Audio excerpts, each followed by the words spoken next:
Good morning. I have no idea why I was asked to give this sermon. Religion is not my forte. I'm certainly not a pastor. And I've never given a sermon or a presentation about religion in my entire life. However, God and I talk often. Our conversations are often not very cordial because I think I ask too many contentious and annoying questions. So today, I'm going to do what I do best. I'm going to speak from my heart. Very bluntly, pretty much the same way I speak to God whenever I feel God has a spare moment to listen to me. God doesn't seem to mind.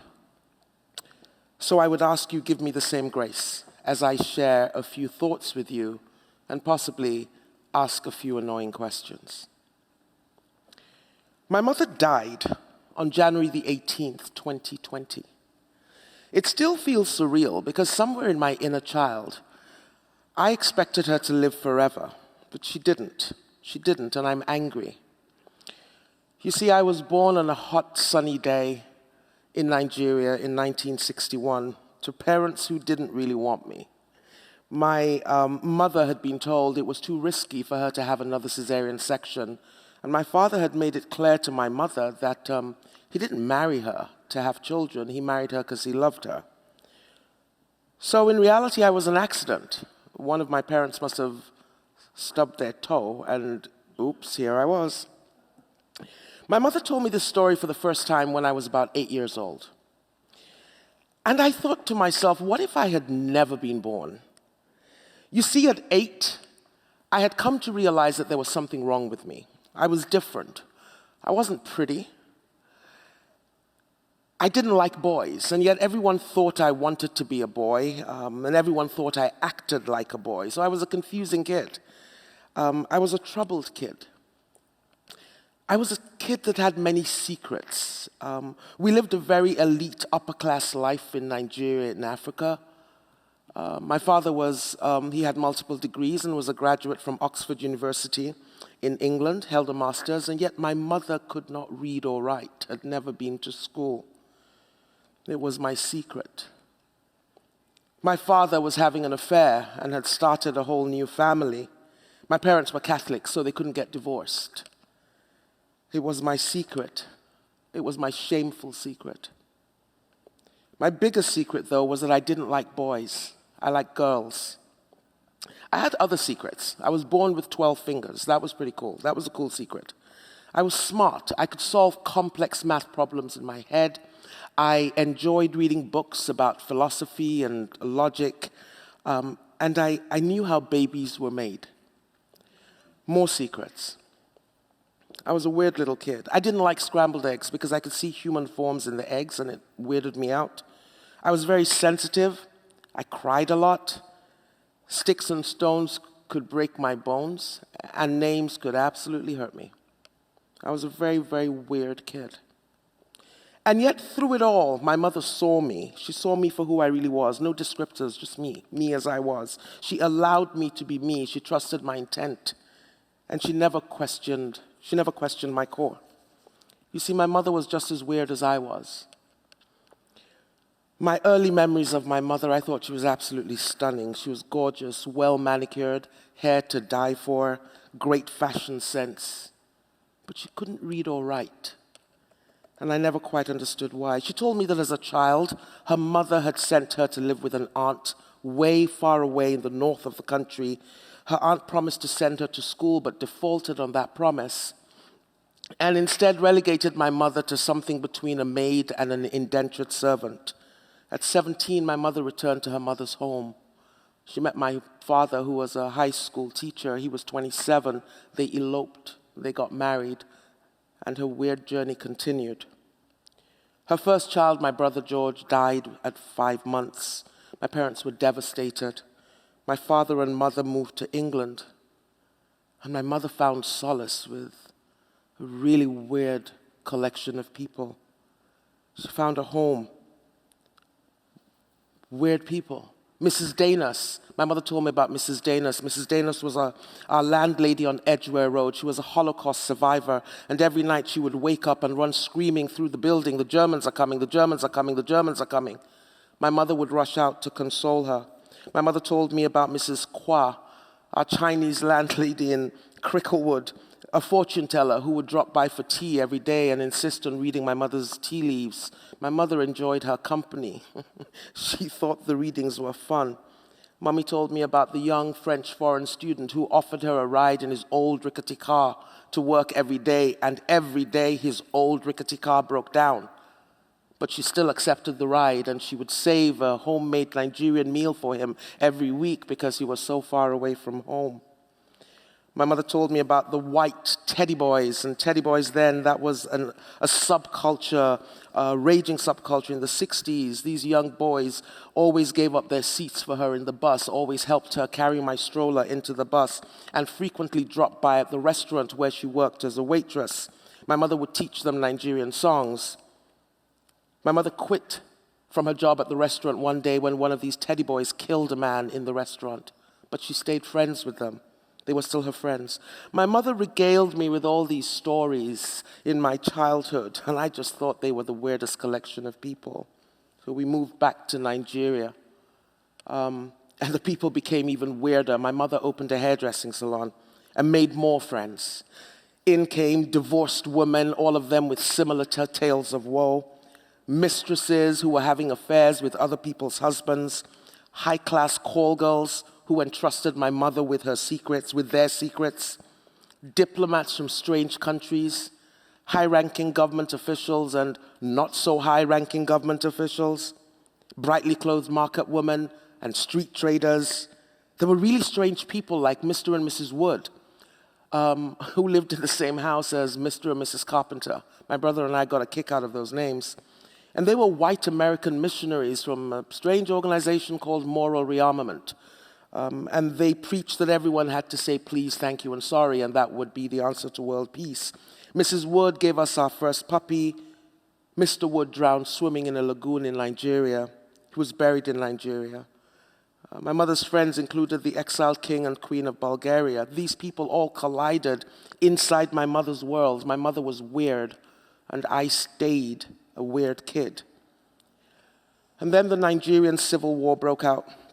My father walked out, and our lives got really hard and frightening. My world became more weird. My mother, my brother, and I were trapped in a city that was under rebel threat during the war. We were stranded at the airport for weeks, along with hundreds of Nigerians trying to escape. The airport was under the command of a short, very dark, aggressive soldier. His name was Lieutenant Cairo. He was known for killing people. Anyone without hesitation. It was a war after all. Lieutenant Cairo was feared. He was feared by everyone. One day my brother sneaked away holding my hand, walked straight up to Lieutenant Cairo, made a funny face and gave a mock salute. And Lieutenant Cairo turned around and gave us both the death glare. My heart stopped. And then he offered us a bottle of Fanta.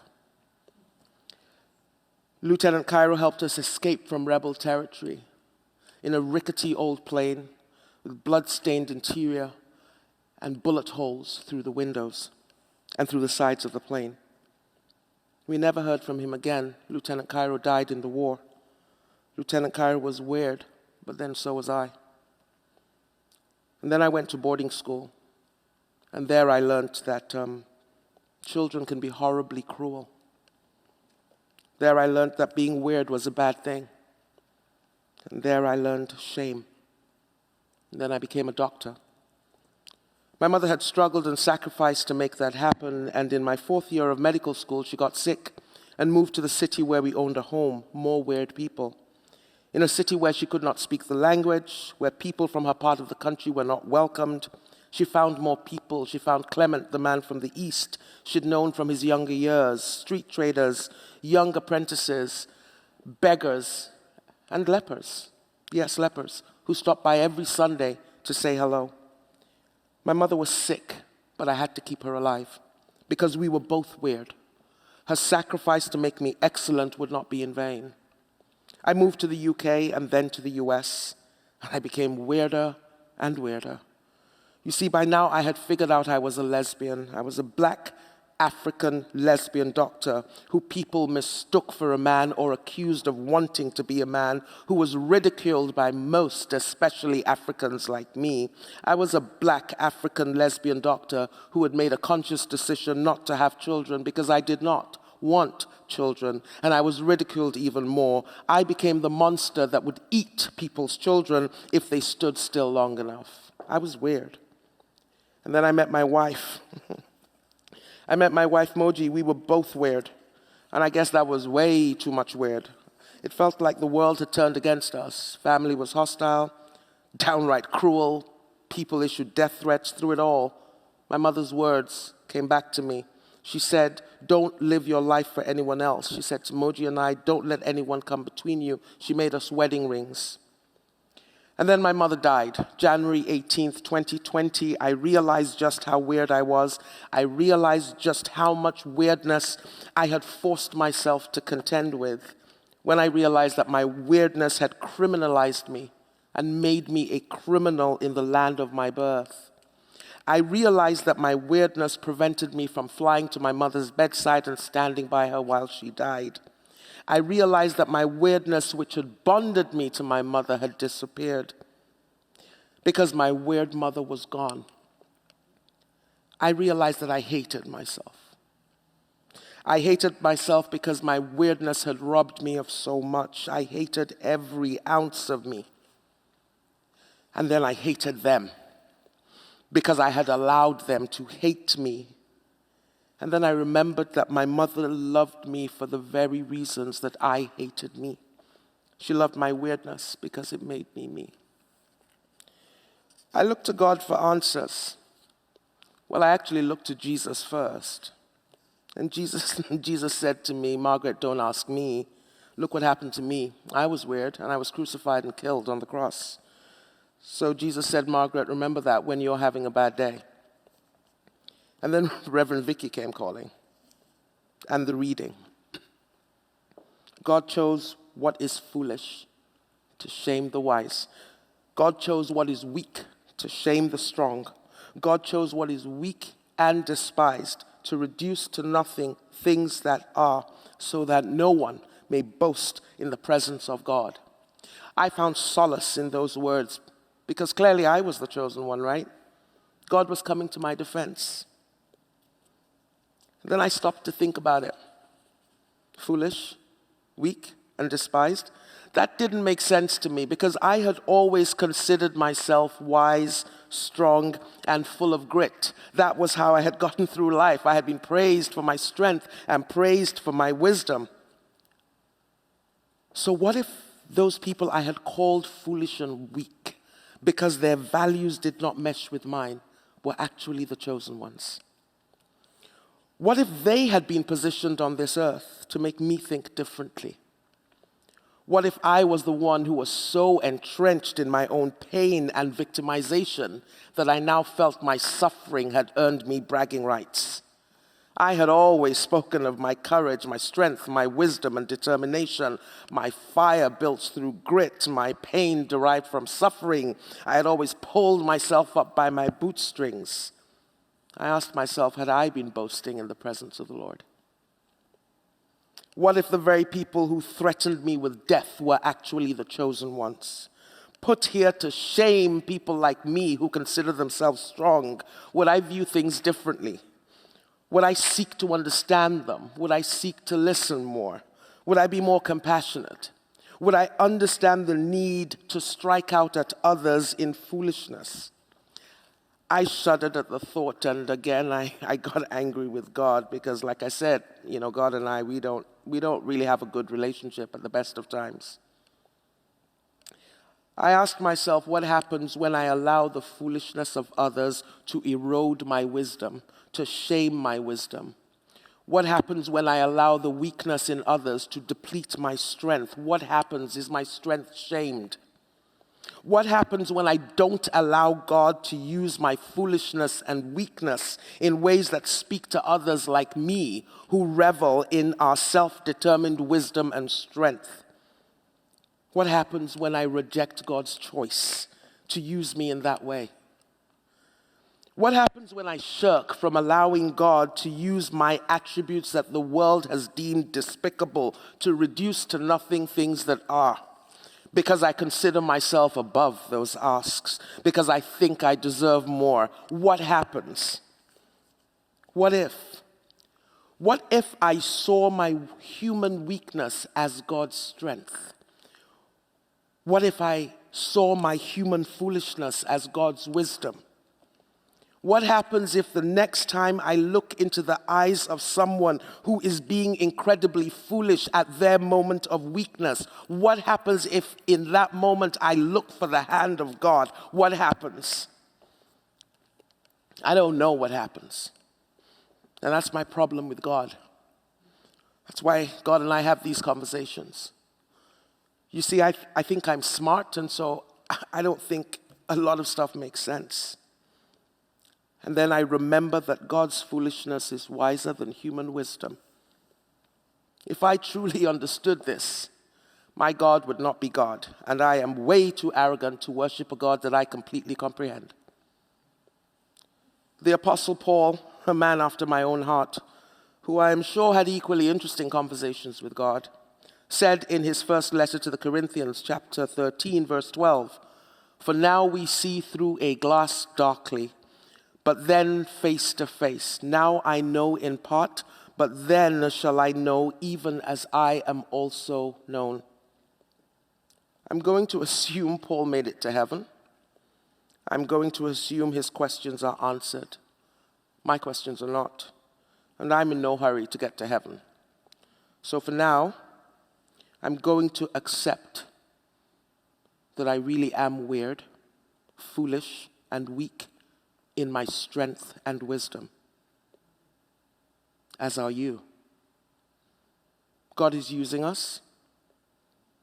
Sometimes God is teaching us, and sometimes God is doing both. My mother's death, COVID, George Floyd's death, the racial tensions in America, all of those are both moments. Because in our wisdom lies foolishness. In our weakness lies strength.